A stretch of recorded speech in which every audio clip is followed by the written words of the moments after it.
Hey everyone, I'm John Sisson, and today we're taking a look at Tamron's 20mm f2.8 lens.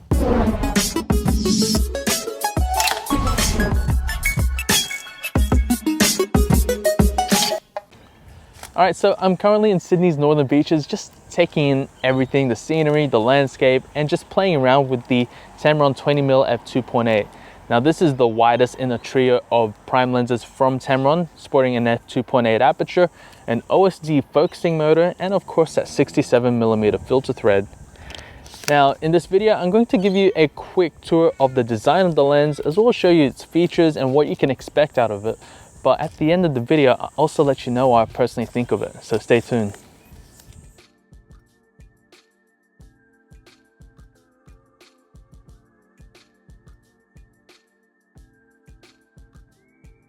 Okay, so here is what the Tamron 20mm f2.8 lens looks like. As you can see, it is very simple. There is only a focus ring, and just taking this lens cap off, you could also expect a 67mm filter thread. It is, like I have mentioned in my other videos, very useful to have the same filter thread along with other Tamron lenses in the mirrorless lineup. Now, taking that off, you do have electronic contacts to communicate between the lens and the camera, but you also do get a rubber gasket to prevent any dust and moisture from getting inside. Now, this is going to be convenient, especially if you're shooting in adverse conditions. So, such a good thing to have on these sort of lenses. They are cheaper than the other Tamron lenses, and it's just good that it doesn't really skimp out on any of these sort of features. Now, also you do get a supplied petal type lens hood. It does come in handy when you are trying to block out any flare from the sun or any other light sources, but it also does help, I guess, to somewhat protect the front element from any scratches or bumps that you may incur. So definitely a good idea to have that. It fits snugly on, so there's no issues with wobble, and just fits the hand perfectly. Before we continue, I just want to give a quick shout out to my friends over at Camera Clicks. Without them, this video wouldn't be possible. They have stores in Broadway, Ryde, and Hornsby. If you're living in the Sydney area, check them out. I will leave a link to their store in the description down below. Hey everyone, just want to give you a quick idea of what you can expect while shooting with the Tamron 20mm f2.8 for vlogging. Now I have it mounted on my Sony a7 III. There is no stabilization within the lens, so the lens is relying on the stabilization of the body. Now just keep in mind, it's not going to eliminate all the shakes, so still try to keep it as steady as you can.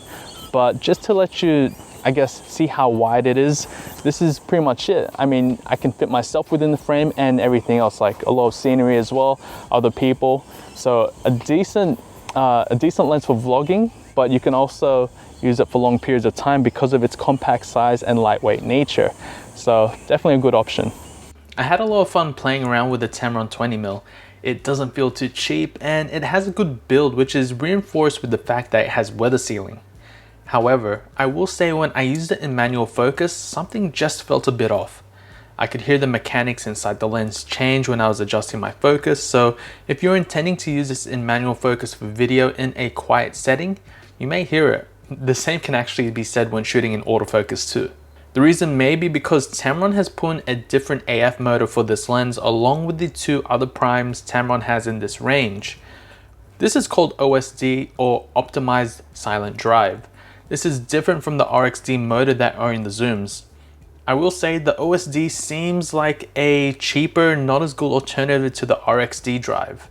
With that being said, the autofocus speed was decent, just not as quick as I would have hoped.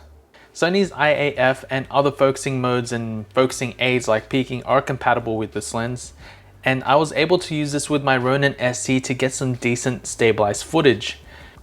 Calibrating it on my gimbal was simple since the lens is pretty small and very light, weighing in at 220 grams.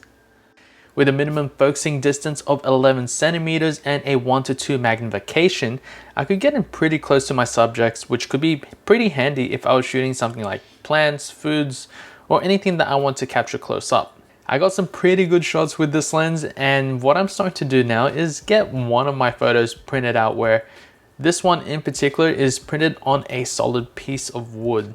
Just check that out. It's wide enough to capture vast landscapes and buildings.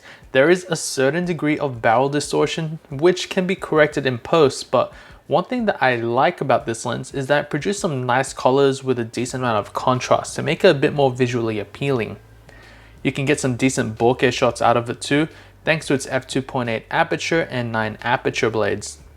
There is minimal chromatic aberration and some vignetting as well, but for the price of the lens, it does have a good amount of sharpness, which is very impressive. Alright, so after playing around with the Tamron 20mm f2.8, I have to say it is a decent lens to go with, and it's relatively priced, so anyone that is on a budget or maybe even starting out with their photography or videography journey with the Sony mirrorless system, this is a good option. I will say it is a bit slow to focus. I have been spoiled with faster lenses, and lenses like from other brands that are in a similar price point, they seem to focus faster. I wish this one actually did focus fast, and the autofocusing from this when you're in continuous, it does make a bit of sound as well, so just keep that in mind. In terms of image quality, it was relatively sharp as well, especially in the centers, and having that f2.8 aperture is just going to be great for low light conditions.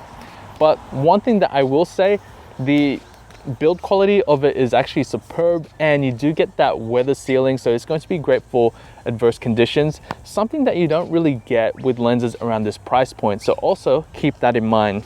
If you're a person that wants to capture a vast landscape and maybe even vlog with it, this is a good option. And like I said, it's great. It's a great starter lens for anyone just getting into photography. All right, so that's about it for me. If you have any questions about this lens, please feel free to leave a comment down below. And if you already own it, let me know what you think of it. And remember to like this video if you found it helpful, and subscribe to my channel for more Tamron lens reviews and tutorials. You can also follow me on Facebook and Instagram for more sample photos and photo updates. And don't forget to take a look in the description down below for more information about this lens, as well as affiliate links that do help support the channel. Until then, happy shooting and thanks for watching.